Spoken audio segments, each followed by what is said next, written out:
the senator, while indoctrinated, could not explain his toxicity.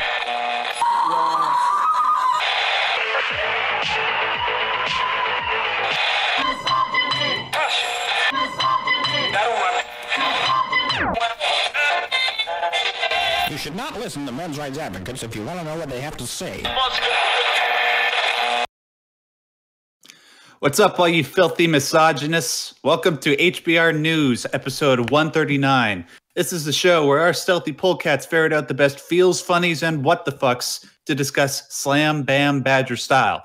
Mind your spines for the cringe, hold on to your... No, that's not right. Mind your spines for the cringe, hold on to your spines for the lulls. Okay, fuck it.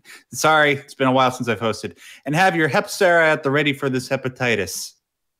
Get it? Because I'm yellow? Anyways, today's polecat panel consists of polecat punster and pussycat punisher, Hannah, Dr. Random Cam, Britain, Panda, Puppet Master, and Rabid Long-Range Rhetorician, and me, your host, Max Starrett, Simpsons kin, and definitely not that fat yellow dude from Sin City. Although I'd be happy to pretend that I am if Jessica Alba comes knocking at my door, you know, especially if she's playing the stripper from that movie. But anyways, now you might be asking where the Supreme Doge in charge is at the moment. Well, the poor guy has been in surgery and he's been a complete badass about it. The doctor said that the mass she removed was deeper than she had ever seen, yet because he's the Doge, he's made it through, and we are all wishing him a speedy recovery. And if you follow him on Twitter, he's at Xanamaru. Make sure to leave him your well wishes, because we're all hoping that he gets better soon. Until he comes back, I've been appointed to the position of unquestionable supreme leader of Honey Badger Radio. Well, for the next hour or so. Although hopefully, we were discussing this yesterday. I was with Allison about live streaming simultaneously on Karen's channel. So who knows? Maybe the eventual Simpsons Can takeover might finally materialize even faster than we might have realized. Anyways, today we will be discussing the following topics.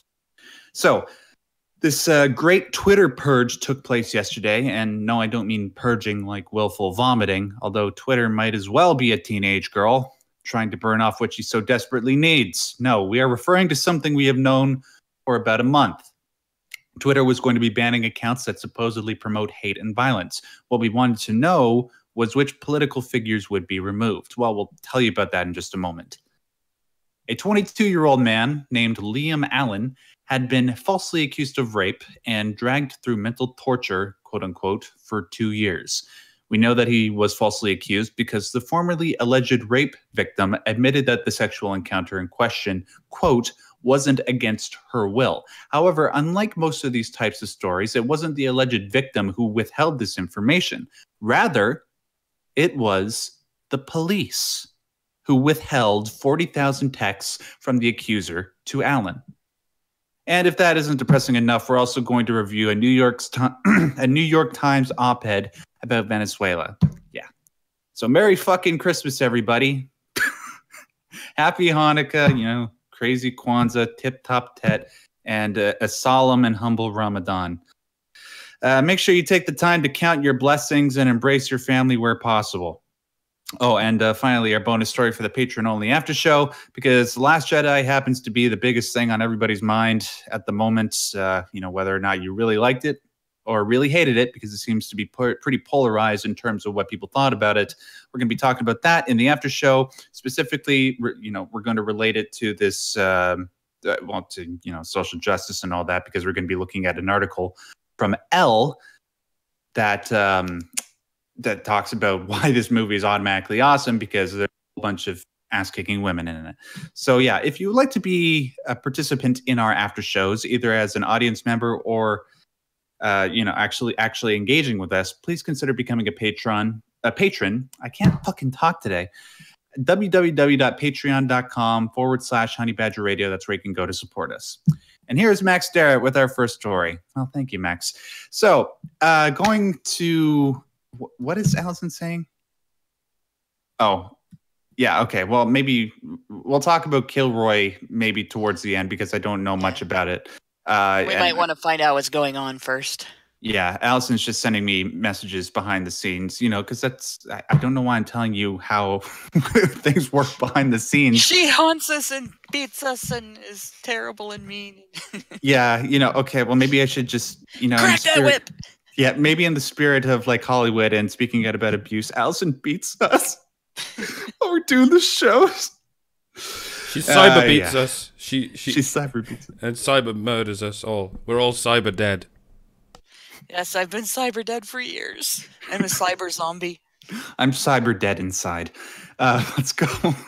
Let's talk about this whole Twitter purge thing, because it was about a month or two ago. I think it was immediately following. No, it wasn't immediately following the Charlottesville stuff, but it was sort of a spiritual response to all that crap, because obviously a lot of the people behind the Unite the Right rally organized on Twitter, and Twitter, a lot of people had their complaints directed at Twitter because of them being allowed to organize themselves and to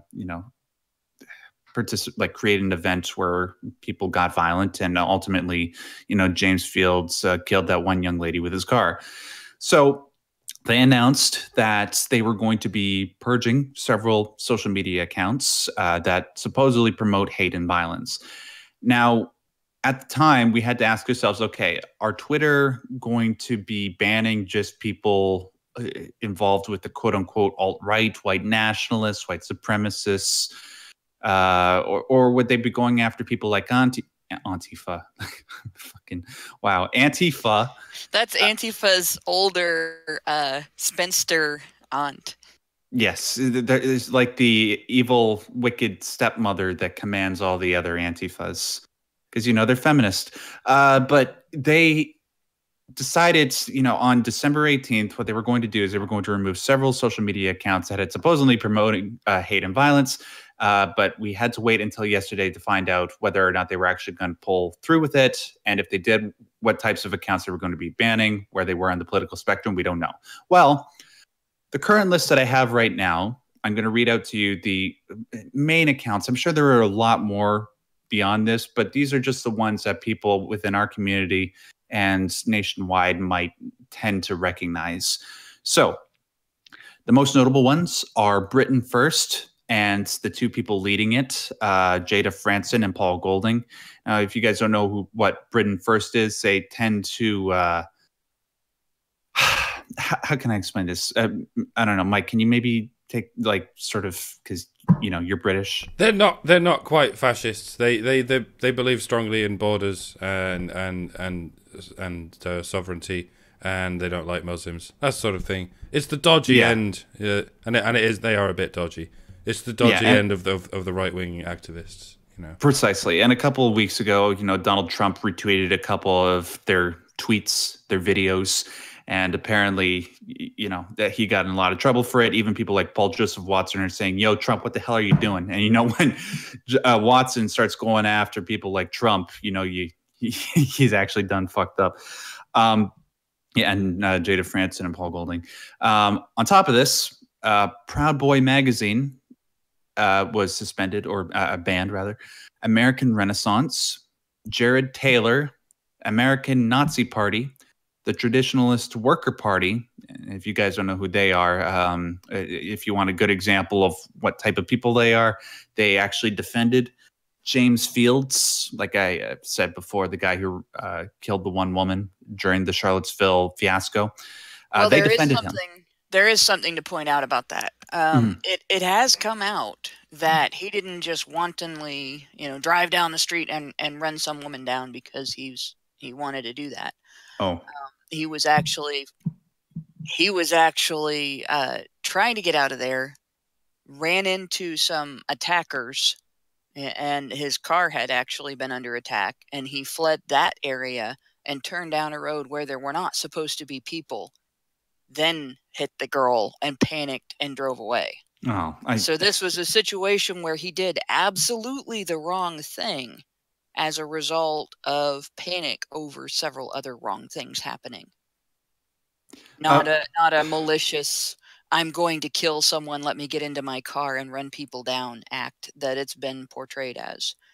It's still not a defensible act, Mm. but it's not. It's being portrayed as something that demonstrates that this was a planned, violent encounter, and it never was.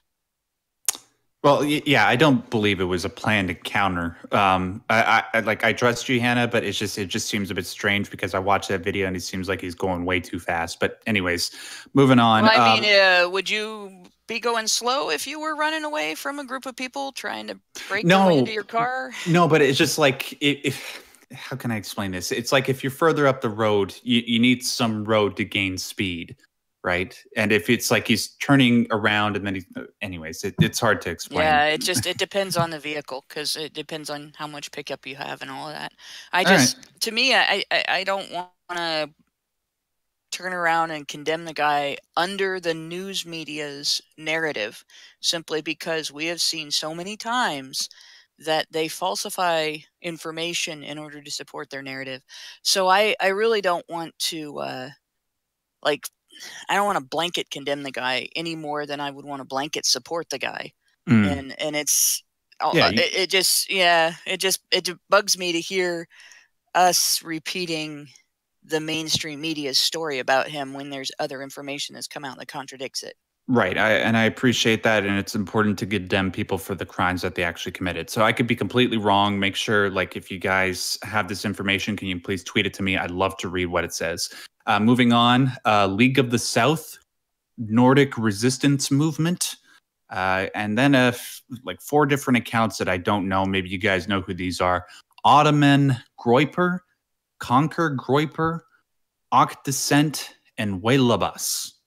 And I'm only bringing those up because before the Twitter purge happened, I followed Gab.ai on Twitter because I knew that they were going to be tweeting out people that had been blocked as a way of sort of encouraging people to come to their platform, advertising that they are a free speech platform. So I don't know if you guys know who they are.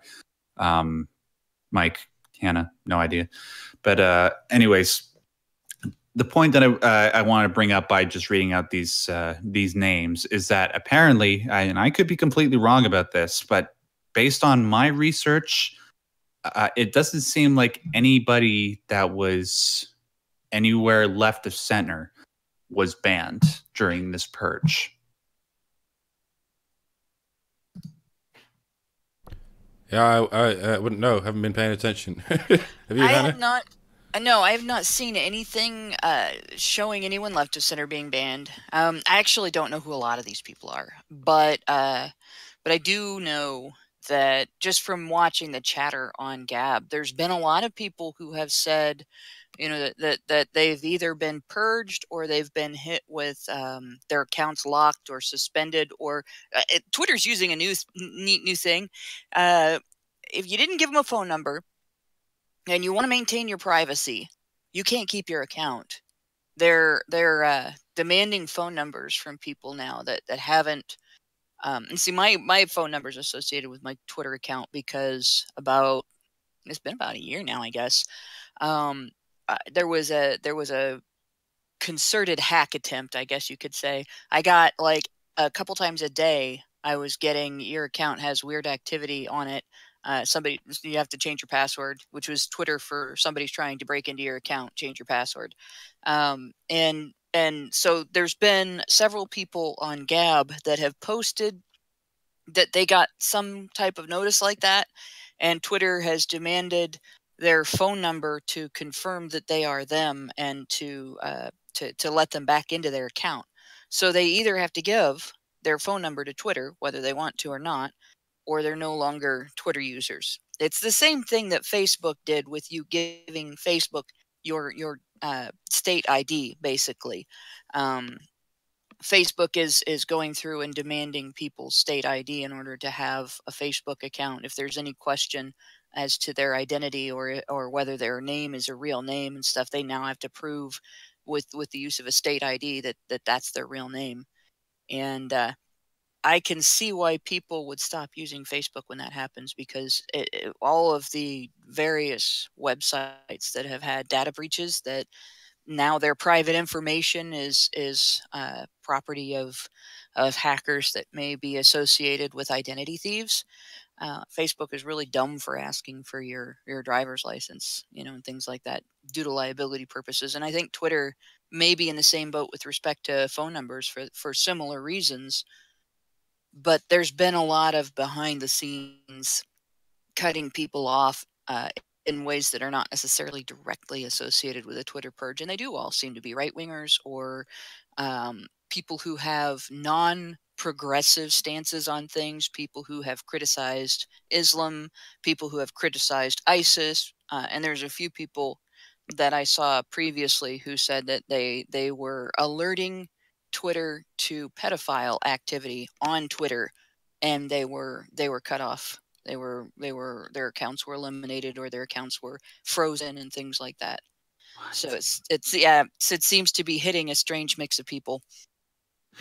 Yeah, I'm glad that you brought that up. Just the different ways that people have been affected by Twitter's behavior. I also wanted to mention that not any specific accounts, not any popular accounts have been mentioning this happening to them, but they have been saying that after the Twitter purge, a lot of people have been having difficulty viewing specific tweets, which is adding further to people's belief in the fact that Twitter has been shadow banning people. Like, I know that's happened to you, Hannah, and I've seen proof of it. So obviously I know it's happening. Yeah, it's been recently happening actually too.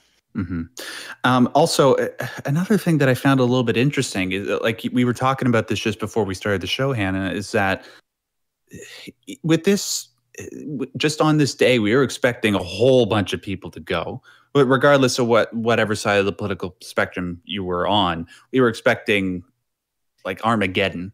At least that's what people were portraying it as. I was watching Tim Pool leading up into this, and he was like, well, this is probably going to be huge. But at the end of the day, all I can surmise is that just a few huge counts were selected. And I guess, I don't know, maybe they went after any Twitter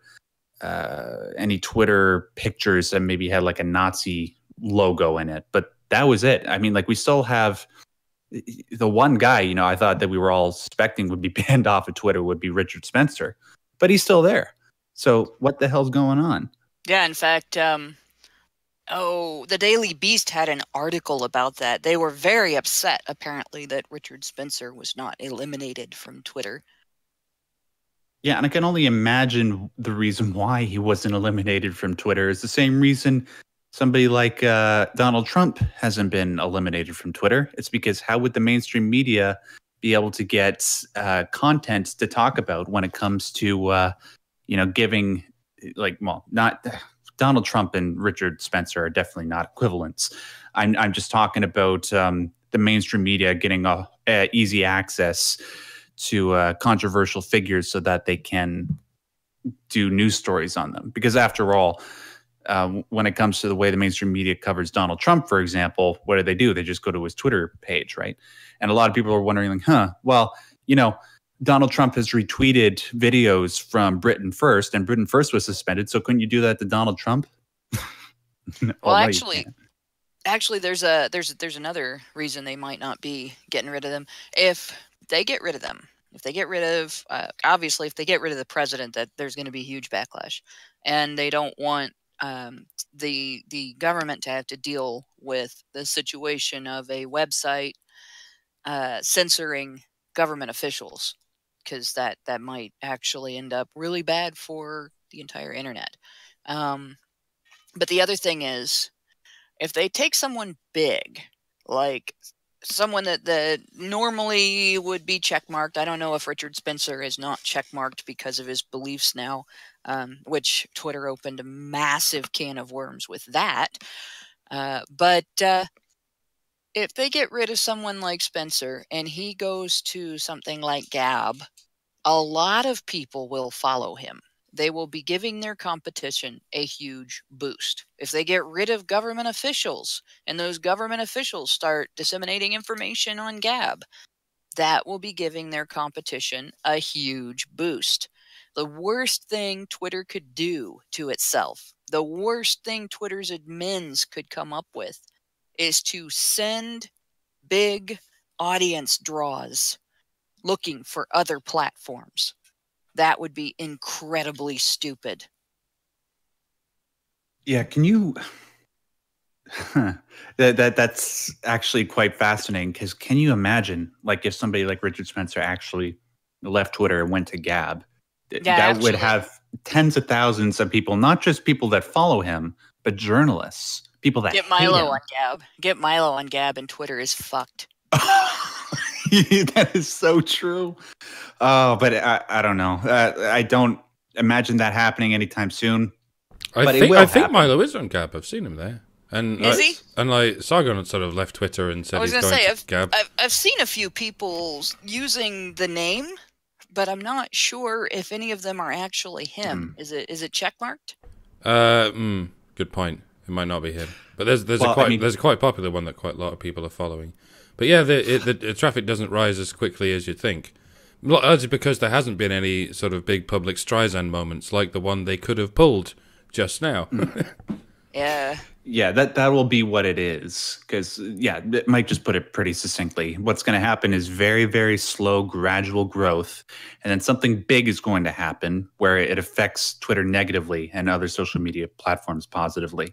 Now that you mentioned, like, I try not to get involved with, online drama as long as, like I have to talk about it as far as Honey Badger Radio goes, but I don't go any deeper than I have to. That's why I still have a Twitter account. That's why I haven't signed up on Gab. But going through all this, I might have to make the full switch over, especially knowing that Milo and Sargon are there. Because after all, regardless of whether you agree or disagree with their politics, they're very entertaining. And like Hannah said, if Milo's on Gab, that's it. Like he said it himself, Twitter was hilarious and a lot of fun before he was removed. Sorry, Hannah? Yeah, I was gonna say, like I said, I'm not sure if the account on Gab that uses Milo's name is actually Milo, so I don't want to say that's actually him without confirming it. But get him active there. If he's there, get him active there, and you can almost guarantee there's going to be an audience that will follow from Twitter to see what he says and see the drama that he creates if he has time to be active there anyway. Yeah, I think Gab is probably the one that's going to continue to grow for better or for worse. Especially like, a lot of people tend to associate it with alt-right and racism and stuff like that, which I don't think is true at all, but who knows? We'll see what happens. Ladies and gentlemen, if throughout this entire show, and whether you're listening to this live or pre-recorded, we'd love to hear what you have to say on any of the topics that we're discussing today, especially this one that we just finished talking about. If you agree or disagree with anything that me, Hannah, or Mike have to say, make sure you leave your thoughts in the comments below or in the live chat. We'd love to hear what you have to say. Moving on. Wow, I am totally unprepared. Let me bring up the write-ups. Just give me 1 second, guys. Okay, so moving on. Should I read this? Do any of you want to read this? I haven't got it in front of me, so it'll be pretty tricky to read it. Okay, my spidey senses aren't tingling that hard today. I can't read across. Yeah, the it's void. okay. But by the way, everybody who's listening live right now, make sure you leave a big thanks to Mike for making sure that the show operates, because without him, we would have no show today or show in general. So, well, either of these guys could do it. Say a thanks to Max and Hannah for being able to speak for long periods, because that's really handy too. Because I can't do that shit. Yeah, well, thank you very much for that. We don't normally circle jerk each other. We normally insult each other in a loving way, though, before and after the show. We should do recordings of what happens before and after the show and sell those. I can guarantee you that we could actually probably make an extra $1,000 per month on Patreon just by selling those to people, because they're absolutely wonderful. But that's besides the point. Moving on to the next story. So, this is actually, I was saying that we might be talking a lot of negativity today, but there's actually a positive element to this story. So imagine being charged with raping someone during a consensual sexual encounter and then having to go through a 2-year ordeal through the legal system. Then, at the very last minute, at the 11th hour, evidence which the police have had for months comes to light, which leads to your exoneration. This is the story of Liam Allen, a 22-year-old criminology student from Greenwich or Greenwich? Greenwich. Thank you. Greenwich University. The day before Allen's trial was supposed to start, for whatever reason, a new prosecutor took over the case. Originally, Allen's defense lawyers had requested phone records from the accuser, but the request was denied because it was determined that there was nothing of note in the texts. The new prosecutor, Jerry Hayes, saw the text messages and was presumably shocked at their contents. In communication with one of her friends, I can't fucking talk today. The accuser said in regards to the supposed rape, "It wasn't against my will or anything." Mr. Hayes said that there was a terrible failure in disclosure which was inexcusable. There could have been a serious miscarriage of justice, which could have led to a very significant period of imprisonment and life on the sex offenders register. It appears the officer in the case has not reviewed the disc, which is quite appalling. Subsequently, Mr. Hayes decided not to bring any evidence to trial. During the court proceedings, Judge Peter Gower declared Allen not guilty on all charges, saying there is something that has gone wrong and it is a matter that the Crown Prosecution Service, in my judgment, should be considering at the very highest level. Mr. Allen leaves the courtroom an innocent man without a stain on his character. That's okay. Unfortunately, what Judge Gower didn't address directly is that those found not guilty of rape still have their name published and their reputation. Okay, sorry. Maybe I shouldn't have scoffed. He says, sorry, let me repeat what I was just about to say. Unfortunately, oh, no, wait, that's not a quote. That was something that Andrew G. Put in here. Unfortunately, what Judge Gower didn't address directly is that those found not guilty of rape still have their name published and their reputation is still negatively affected, no matter the exoneration. What is still not known, however, is the identity of the woman who brought a blatant false rape claim against an innocent man and whether or not the accuser will face any sort of punishment. It is unfortunate that the Metropolitan Police and Crown Prosecution Service had evidence that contradicted the accuser's claims, yet the CPS still wanted to pursue their case against Mr. Allen. Yeah, so like I said, obviously it's good that justice was carried out, even if it was carried out at the very last second. But God, it disturbs me to think that if things didn't go this guy's way, he would have gone through, like he said, 2 years of mental torture, but then also to go to jail. And you know what they do to sex offenders in jail, anybody who has been convicted of a sexual crime. Yeah, there's a number of things, but quite frequently they get killed. Yeah. Or like raped and then killed. Yeah. No, a guy who goes to jail accused of a sex crime, depending on the severity of it, depending on the seriousness of the accusation, is at risk for being killed. Just flat out beaten to death, murdered, stabbed. It's a very horrible situation. But even in this situation, this is just like, if this happened in the U.S., there would absolutely be a lawsuit come out of this, simply because, first of all, his right to discovery in the discovery process was not followed. That evidence, he had a right to that evidence. And from the news stories on this, they didn't just not turn over the evidence. The evidence was requested. They knew the evidence was there, and evidence was not turned over under the claim that it wasn't relevant and didn't have anything that the defense could use. And clearly it was, and it did. And they refused him that evidence. So it wasn't just that they had this and, we're not going to let them know we have it.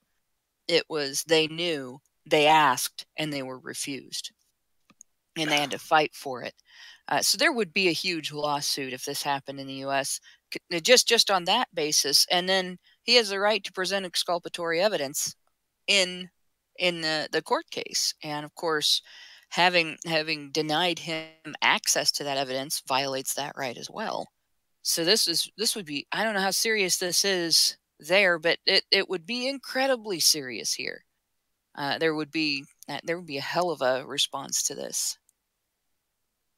What I don't understand, they like if you have 40,000 text messages, and I'm assuming that these text messages took place before and after the rape, the false rape. Why they wouldn't investigate those things?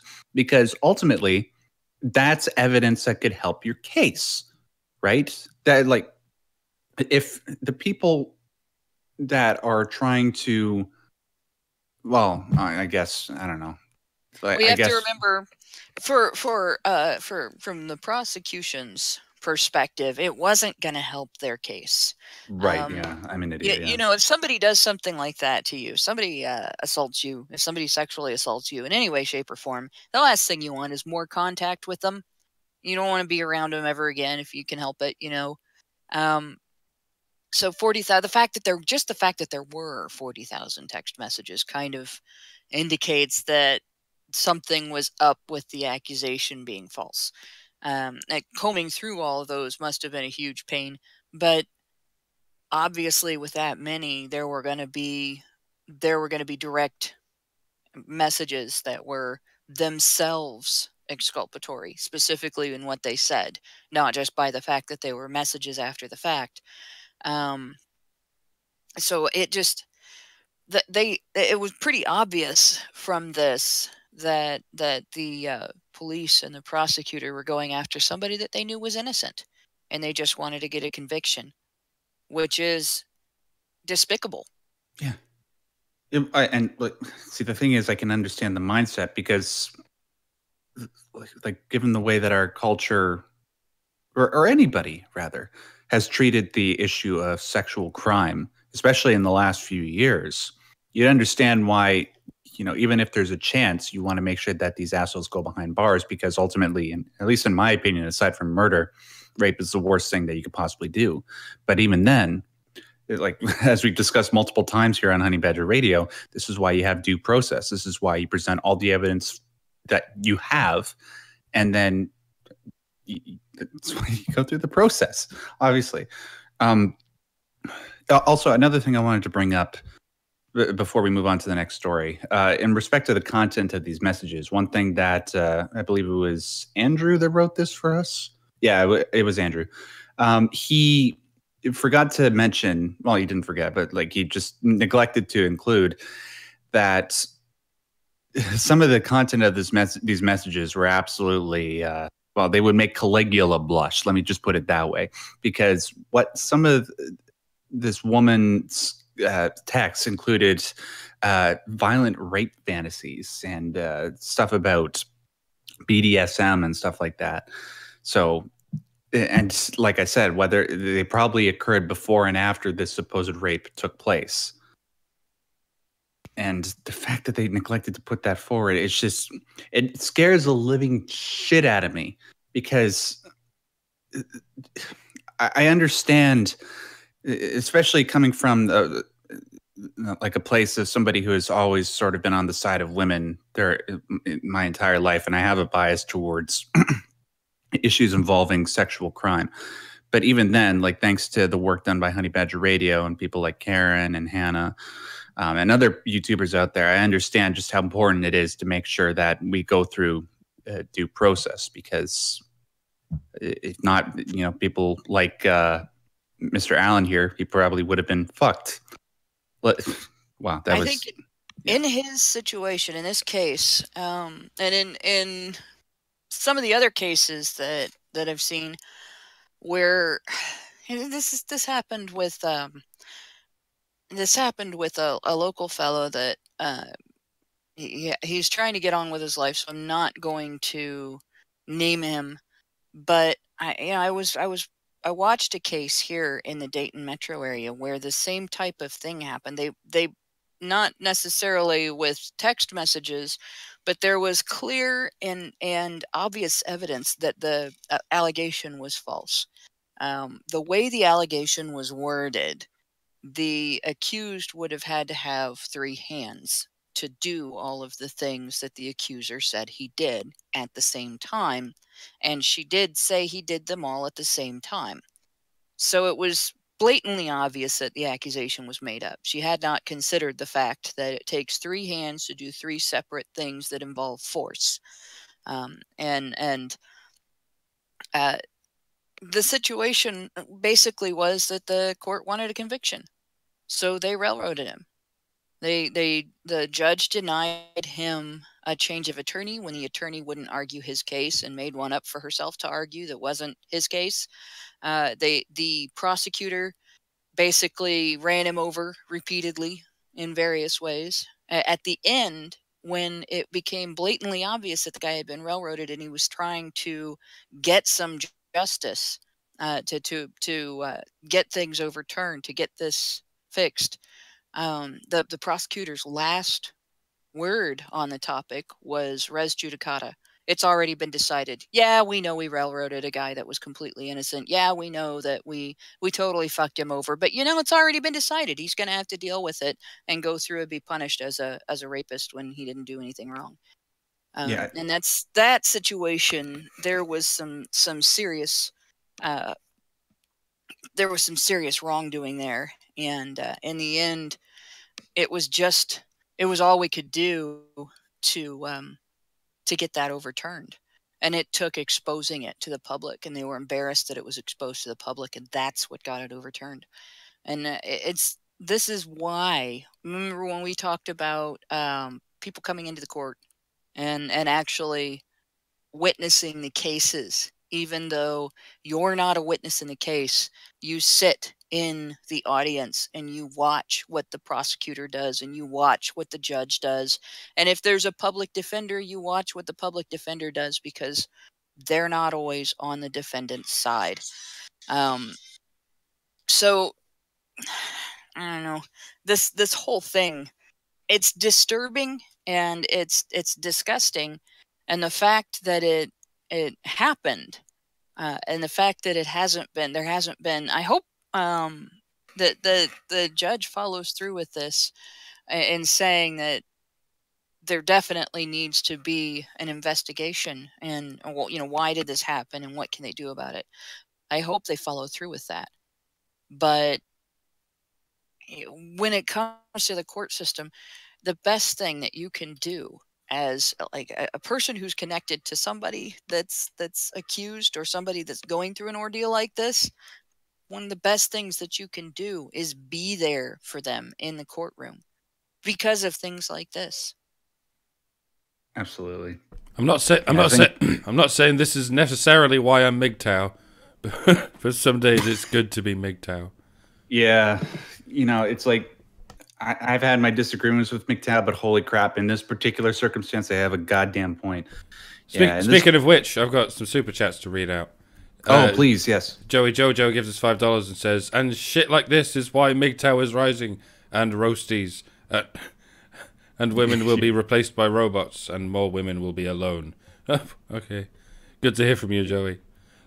You go, Joey Jojo. The straw man, sorry, go. And I was just going to say, you're goddamn right. And, I don't know about the whole women robots thing, but if they all look like, Motoko Kusanagi from Ghost in the Shell, I think I'll be just fine with that. I just wanted to point out, it came out today. Actually, it was linked on Drudge today. There was a news story. There's a big convention, a big expo of sex bot manufacturers and consumers and everything. Was subject to terrorist threats and had to meet at a secret location to avoid dealing with bomb threats. I wonder who those bomb threats came from. Yeah, they said an international organization was all the only name that was given, so everybody's assuming it's ISIS. Well, yeah, I guess. Well, that would make sense too. I was thinking more like a radical feminist group, but yeah, I know. That's what I was thinking. I'm like, which radical feminist group did this? But all the news organizations are reporting Muslims did it, just on the basis of it being an international organization that made the bomb threat. Yeah, I don't. Maybe actually, I'm betting feminists, but yeah. Yeah, I was going to say something about ISIS that's extremely politically incorrect. So I'm just not going to. Okay, well, now that I've said that, now I have to say it. I was just going to say something to the respect of, certain Muslims love certain Muslim countries love women to the point that they oppress them. So in a perverse way, you can view them as feminist. You protect him to death. Yeah, that's all. Yeah, very feminist. Anyways, any other super chats, Doug? Yep, the straw man gives us $5 twice and says, one anonymous source, this is part of the Twitter story, anonymous source says part of Twitter purges both accounts. A large number of flags from one account is a sign of a bot. 2, Richard Spencer's account is likely what is referred to as a honeypot, meaning his account and others like it are being monitored for intel. Yeah, so like I said before, for intel as well as, making sure that journalists have easy access to whatever's on his crazy brain. But anyways, one other thing I wanted to mention, Hannah brought this up in the chat. Milo is apparently on Gab, but he's not posting daily like he did on Twitter. So I don't know. His last post was like 8 days ago. Okay. I don't know. Maybe he's, just hanging out with his new husband. That's one word for him. Well, I can tell you right now, if I was a newlywed, I would not be on Twitter. You guys wouldn't hear from me for a couple of weeks. I don't know. Like Milo, he seems to be very like the least humble person in the world. I could just imagine him tweeting about how amazing his sex life is with his new husband. I don't know. He might be too busy having a sex life. But, yeah, that's true. I mean, hell, my husband and I, when we got married, there were tornadoes on three in 3 directions. All right, around where we were. We didn't even know until the next morning. I was just about to say. Just saying, we had no idea. We got up the next morning and we're like, "There's always this news about tornadoes and everything." We're going, "Where were these tornadoes? Where did they hit?" And people are looking at us like we're nuts. Oh no! See, we just got married. We don't know anything that happened. We don't know of any. Okay. We don't know of any signs God might be giving us. Yeah. I mean, if we're gonna be in the basement and there's a bedroom here waiting out a tornado, we might as well make the most of it. One of them was an F5. Really? Holy shit! took out a large section of the larger community near where my brother lived at the time. Actually, the gas station that he filled up at on the way to our wedding wasn't there on his way home. The land was flat; it was just gone. but yeah, no. On our wedding night, there were tornadoes all over the place, and we had no clue. Holy shit! You know what I was saying before about conversations that we had before and after the show? Well, I guess. Like we have the after show, but we recorded the stuff that happened before the show. It's sort of like this tornado conversation. Yeah. we gotta pitch this to Allison and see what she thinks about it. but I'm just saying, So if Milo's a newlywed, that would explain him not being on Twitter.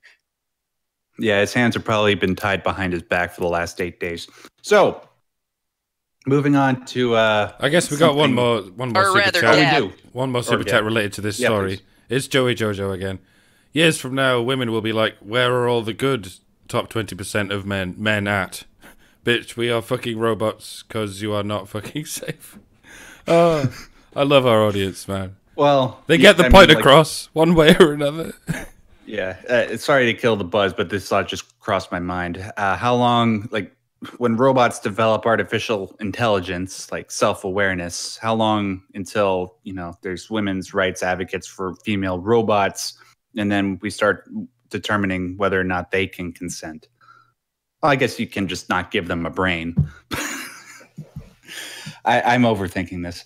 Let's move on to the final story that we have a write-up for, and then after that, we're just going to refer to this transcripts that Andrew sent us. Maybe you can give us a little bit more context so that I'm aware of what we need to talk about before we end the show. But let me bring up Patreon. Okay, so this comes to us via Mike J. Thank you so much, Mike, for doing this write-up for us. Ever since the economic collapse of Venezuela in 2014, basic needs such as medicine, clean water, and food have been in short supply for a large percentage of the country. For 5 months, the New York Times followed 21 public Venezuelan hospitals. What they discovered was horrible, but not surprising. Record numbers of children with severe malnutrition have been reported, and so far, hundreds have died.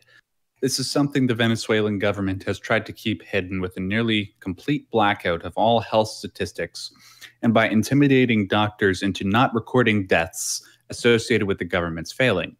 But even the statistics that have come out through the government have been shocking.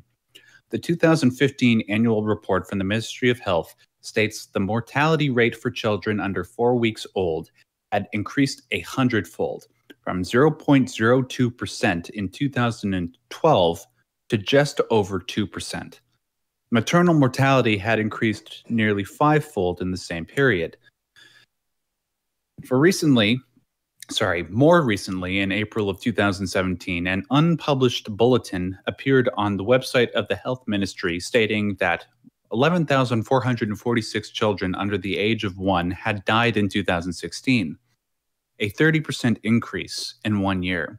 Now, despite the obvious and unignorable problems in his country, Venezuelan President Nicolás Maduro refuses to accept international aid, stating that Venezuela's problems stem from interference from foreign adversaries such as the United States.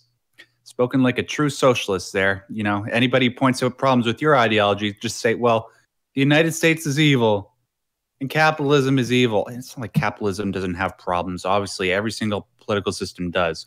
But there's a difference between a bloody economic system that has problems and a system that has produced 100 million deaths over the last century.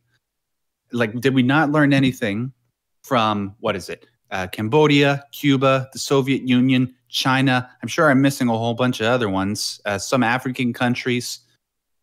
Jesus, it's absolutely mind-blowing. No, they never learn.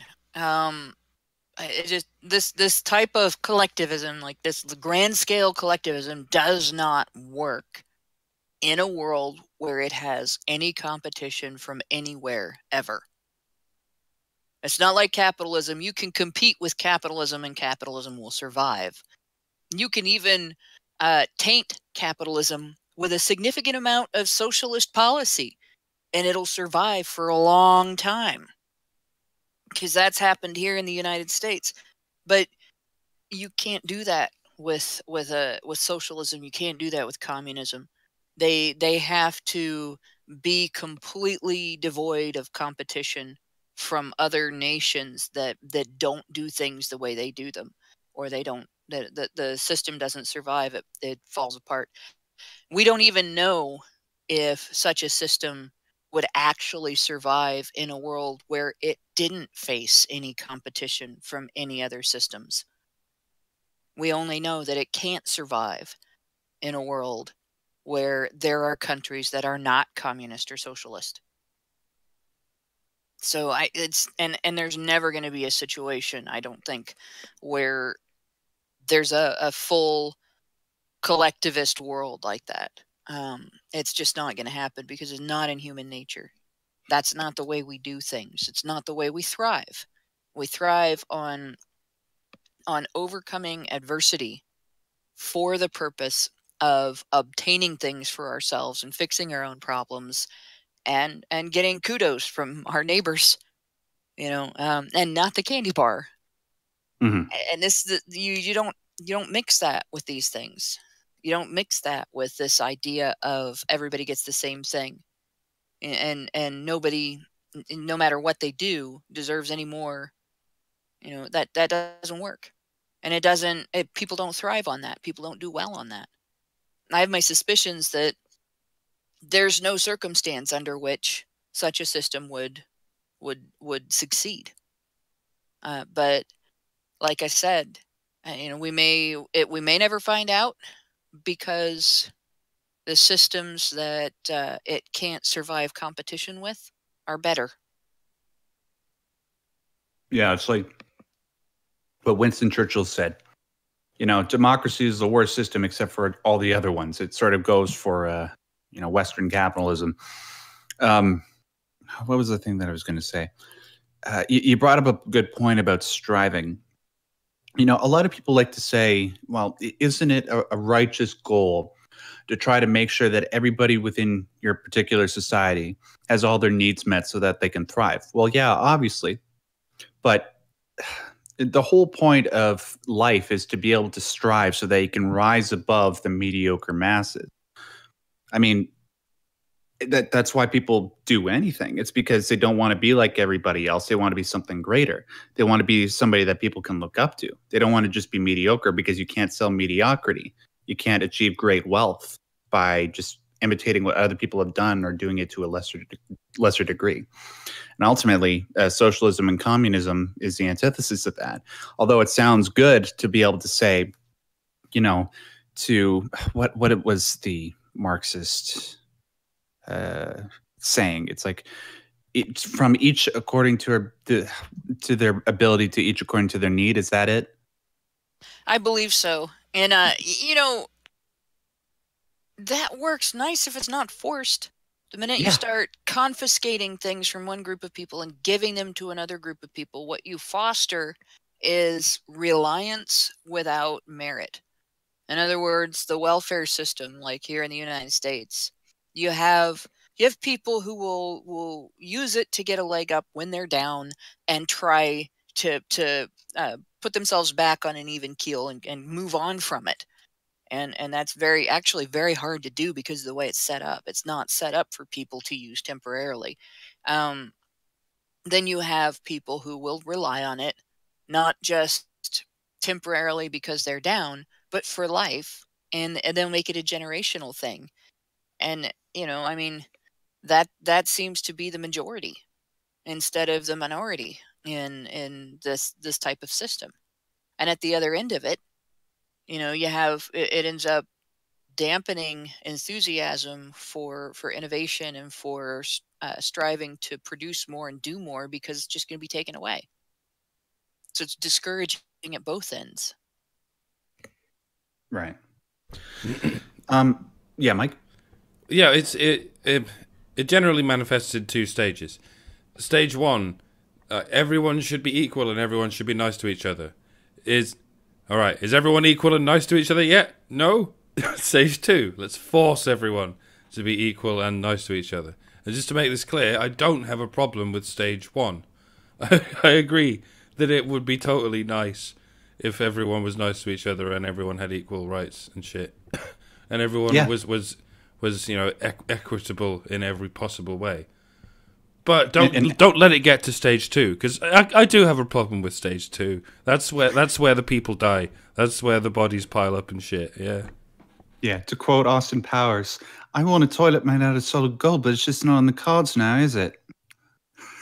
I mean, I wouldn't mind a toilet made out of solid gold. Trump hooked me up, but yeah, they never rust. That's actually the perfect allegory for communism and socialism. They're gilded. They're made to look beautiful from the outside. People can say all kinds of wonderful things about them, and they're painted with the most lovely of metals. They're painted with the most lovely of ideals, of ideas and everything, but on the inside it's still full of shit. Yeah. And there was clear examples of that when the Soviet Union was still around. Journalists would come into the country. They would be showed around to all the most pleasant areas, or the places that the government officials had beautified up just to make sure that it seemed like everything was going okay. Then the journalists would go back over, and the Marxists would cite their reports as reasons for why Marxism and socialism and communism would be absolutely okay. By the way, I want to apologize to Mike. I sort of just selected this story out of hand without really reviewing what was actually within the article. I just knew I wanted to talk about it because, holy crap, some of the stuff that Mike didn't cite. I'm no fan of trigger warnings, but sometimes it's like what you're reading is so terrifying. You probably would prefer to have not read about it at that particular instant. But yeah, if you actually go to the link and you look at the pictures, they are heartbreaking. Horrifying. Yeah. And the probably the most infuriating thing about this is, here you have a situation where the rest of the world wants to help the people that are suffering in Venezuela. And the leadership said, nope, they got to starve to death because it's your guys' fault they're in this situation. So you're not allowed to make their situation better. Yeah, It's Go like ahead. those. I hate to make this comparison, but the first thing I thought of was women who post divorce and having obtained custody abuse their children because their ex-husbands, they don't think their ex-husbands are paying enough child support and Hannah, alimony. I was thinking the exact same thing. And So it's don't just feel bad. it's this is a national leader acting like a butthurt ex-wife.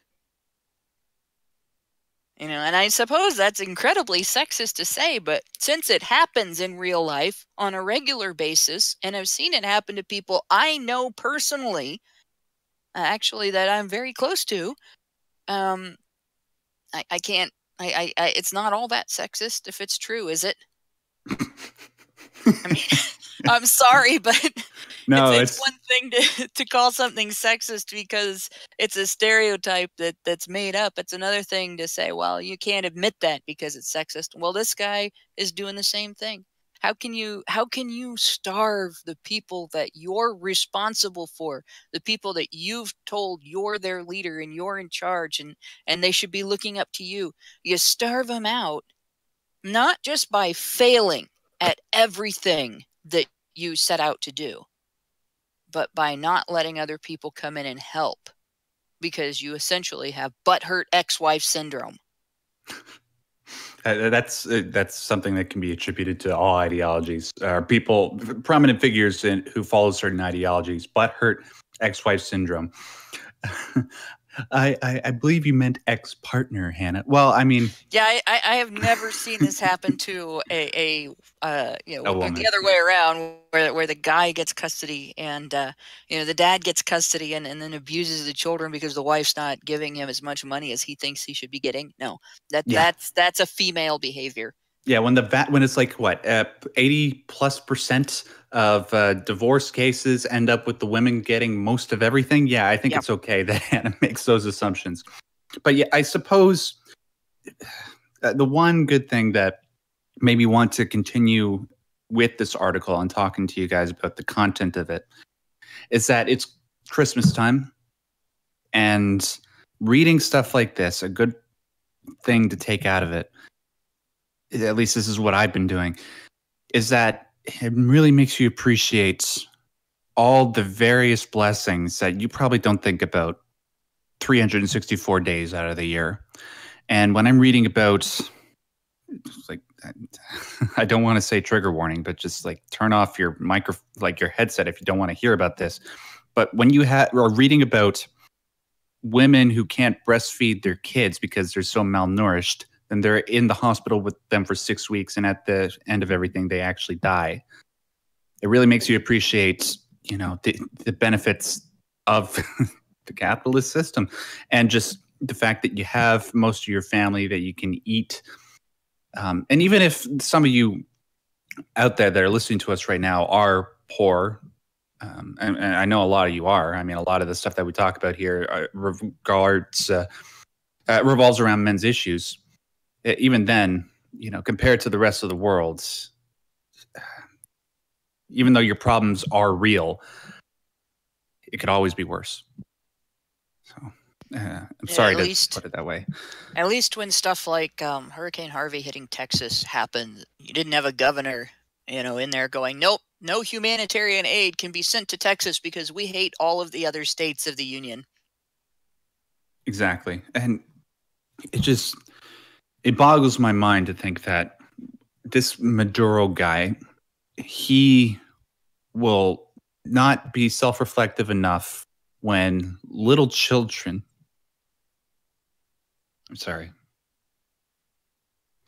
when he can't be self-reflective enough when little children are dying in the way that they are, and think that maybe there's something wrong with what I'm doing. Maybe there's a way that I can stop this. But no, it's who was the guy that said ideology is what gives evil doing its permissions or something like that. I can't remember who said that. But I don't either, but whoever it was, they were right. they're absolutely This right. is, I would compare this in a way.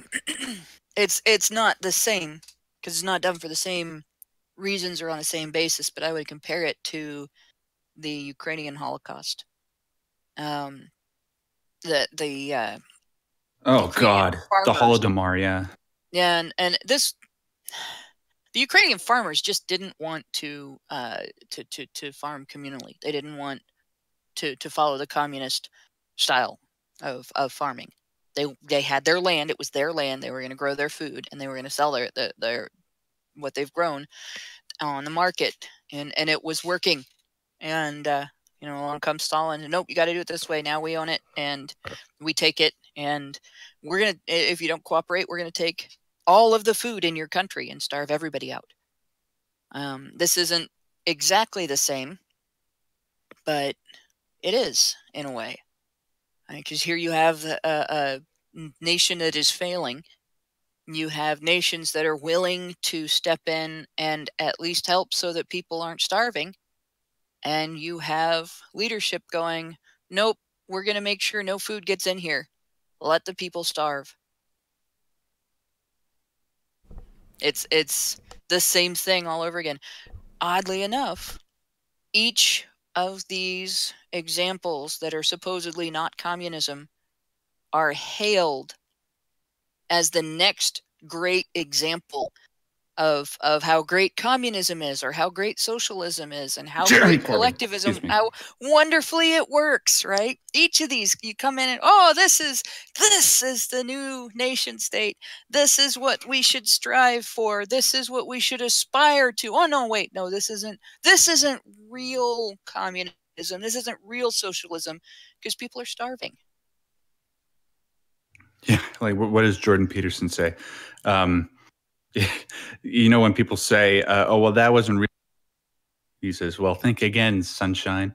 That gets me every time I hear him say that. Wasn't a real Pinto, because when you rear-ended it, it burst into fire.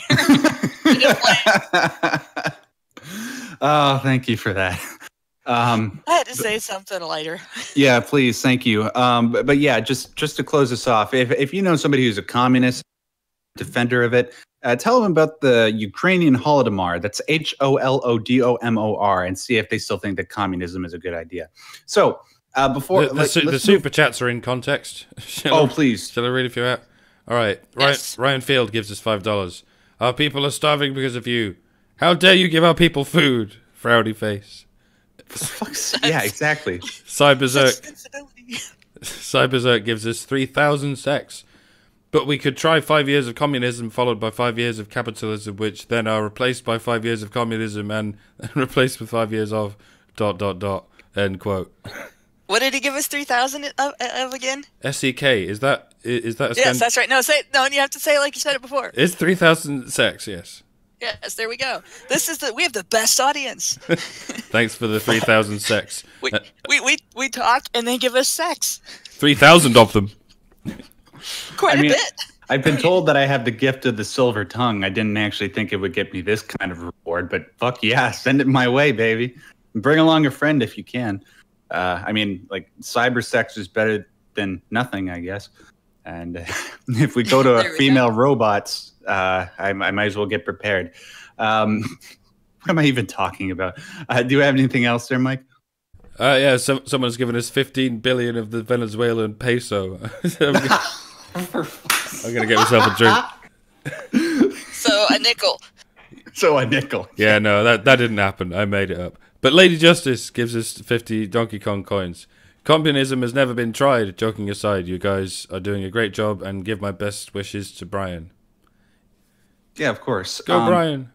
Yeah, go, Brian. You're the man. We hope to hear from you soon. But Donkey Kong coins? I think that's Danish kroner. Oh. We just call it Donkey Kong coins. All right, Duck, formerly known as Censor, gives us $5. Taxation is theft. Short but sweet. Yeah, well, we'll get into that on some other day, shall we? I'm still trying to work. Like, I want to agree with that because But anyways, my way of answering that is I cannot come up with an argument against that is truly rational under the way that it's stated. You have to start adding stipulations to even disagree with that. Yeah, it's not a comfortable realization, but it's the way it is. Yeah, I'm inclined to agree. There's just some questions that I have surrounding that. Before we end today's show, who was it that brought this? Oh yeah, it was Andrew who wanted me to read from a transcript. I'm guessing this is from a video from Dave Cullen, right? Am I getting that right? For, Computing Forever. This is in regards to this thing called the Kilroy event. Now, I don't know that much about what this whole thing is. My basic knowledge. Do you want to tell him, Mike? Or sorry, I thought I saw somebody about to speak. My basic understanding of the Kilroy event is that it's an event where several people, especially within our community, are invited to speak about topics interesting to them. But the whole spirit of what was going on was supposed to be about free speech. Anybody could come and talk. However, there have been some things going on that a lot of people have found distasteful. I believe it was Tim Pool who broke something about a 16-month what's it called again? Non-compete agreement and a 3-year non-disclosure agreement regarding things that happen at this. And because of that, him and people like Andy Worski had this. I think Andy Worski pulled out of it. But also, I just wanted to bring to other people's attention that apparently Dave, Computing Forever, a guy who's been involved with this, I think from the very beginning, has just announced that he is pulling out. And I just wanted to read you basically what I guess is in a video that he just posted. It's a transcript. So this is directly from him. The Kilroy Free Speech event is due to take place on April 21st and 22nd in Arizona. As you know, I volunteered my time over the past few months to promote the event because I believe that a free speech conference like this needs to take place. Ideas and conversations that are not being given platforms at other political conferences need a public airing. And the only way we can truly know the good ideas from the bad is to discuss everything out in the open. It's a very exciting project and has attracted some fantastic and very well-known speakers from around the world. Enormous credit must go to the tireless work of Based Mama, who is arranging everything on the ground in Arizona, and also to Sister Danger. I'm very pleased to have helped get this event started. However, after some careful consideration, recently I've decided to step down from the project because while I do share the same vision for the event with my Kilroy colleagues, we have slightly different views on how best to achieve that vision, though we do share the same passion for free speech, for a free speech conference. Furthermore, at a purely personal level, and I don't like divulging personal information like this, but I will nonetheless, I am physically and emotionally unable to commit further time to this project, as I've had an enormously stressful year in my personal life, and a project as enormous and important as this requires and deserves attention and focus I'm unable to muster just 4 weeks after the initial announcement of Kilroy. In July, my mother passed away, and I simply have not given myself an adequate break as my mental state has continued to deteriorate.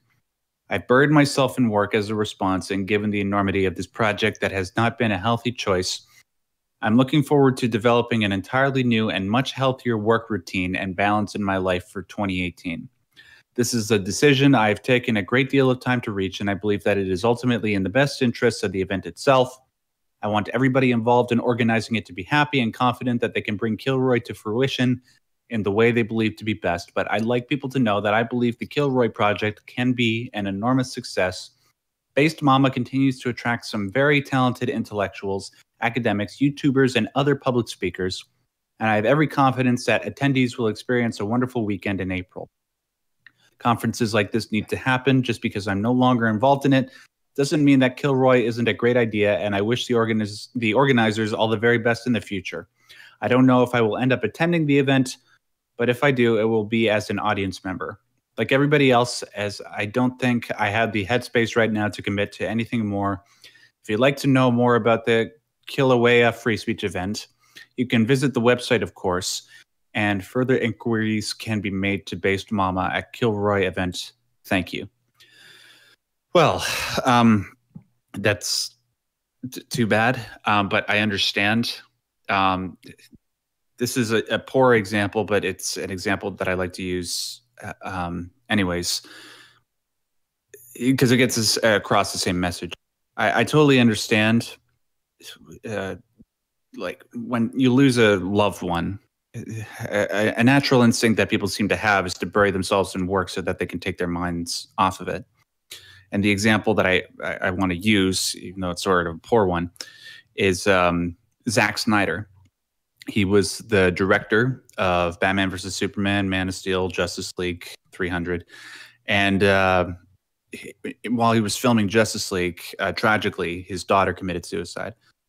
And he thought, this is absolutely terrible. I need to not be able to live within this track. I can't let it bring me down. I got to distract myself with my work. And ultimately, he had to leave the project because he could no longer do that. He needed some personal time with his family. And so Joss Whedon took over. And I say it's a bad example because it's a celebrity, but now that I've said it, I don't think it's a bad example. But Dave, I totally understand. More power to you. I've watched a lot of your videos, and you seem like a really nice guy, and I have no doubt in my mind that you're being completely genuine. Mike, Hannah, anything you want to say about that? You know, the bottom line is you do what you have to do to remain healthy and be able to continue doing what you want to do. You take time off when you're ill. You take time off when you're grieving, and that's pretty normal. And it's normal enough that in the work world there's protocol for giving people time off when someone close to them dies, and there's protocol for dealing with health issues and stuff. So, and it's because you can't. Human beings are human. It's kind of a duh thing. So this is not. Nobody should be upset with him about this. As far as the event is concerned, I recommend everybody watch his videos and listen to what he has to say. Listen to what Based Mom has had to say about her end of things, and listen to what the speakers have had to say about their end of things. And everybody should make up their own mind about this. It's going to be something that is an individual thing for people, and that's my take on it. Yeah, that's ultimately the thing that people should do. Don't listen to people like me, because, listen to people like me, but on this particular subject, I don't know enough to make any definitive claims, like I said. So please just come to your own conclusions. Mike, anything you want to say before we close out the show? No, I haven't really got enough information to express anything I'm thinking. All right, no problem, dude. Just Dave, love what you're doing. Just take all the time that you need so that you continue to deliver great content for your audience, and we'll see you soon. Before we close off the show, I just want to mention that if you want something a little bit more lighthearted, something that's definitely not as serious, I recommend that if you have the capacity to join us in the after show, that you do, because we're going to be talking about Star Wars: The Last Jedi. And even if there's going to be people bitching about it, it's all going to be in good humor, because ultimately, at the end of the day, it's just a movie. And even when we bitch about movies, we sort of do it as a cathartic thing, and we have fun doing it. Like, oh, that was so stupid. Or even if you like Star Wars: The Last Jedi, like I did, spoiler alert, you can talk about how awesome certain things were. Anyways, if you want to do that, two more super chats while they're in context. Yes, please. Moses Salazar gives us $5 US. Speak about The Last Jedi. The SJW just destroyed the whole franchise. Yes, that's what we're doing. Self-stealing Stembot gives us €10.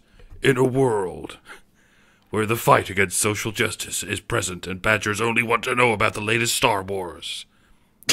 But we're the last of the Jedi, and we need to fight against this nonsense. There you go. I did it in a funny voice for you. There you go. In the world where only one Simpsons can remain. One man. Yeah. I would have a yellow lightsaber. Hey, but come on, like we talked about all this serious shit, and we need some levity, especially because I gotta take my mind off of all this horrible shit that we talked about. I gotta work tomorrow, all that crap. Anyways, ladies and gentlemen, thank you so much for joining us for this particular episode of HBR News, and thank you so much for tolerating my amateur hosting skills. Now that Brian's away, hopefully he'll be back in the next couple of weeks. I don't know, like he's been through a lot, and like I said, if you have the ability to, make sure you send him some get well messages through social media. Let him know that you're thinking about him. I'm sure, as I know you all are. I want to thank Mike for doing all the technical stuff and providing commentary. Yeah, if the sound was awful, it was my fault this time, folks. It was all me. No, I think we did okay. Like I'm looking at the stream right now. We got 200 people listening, and not that many people seem to be complaining. So that's great.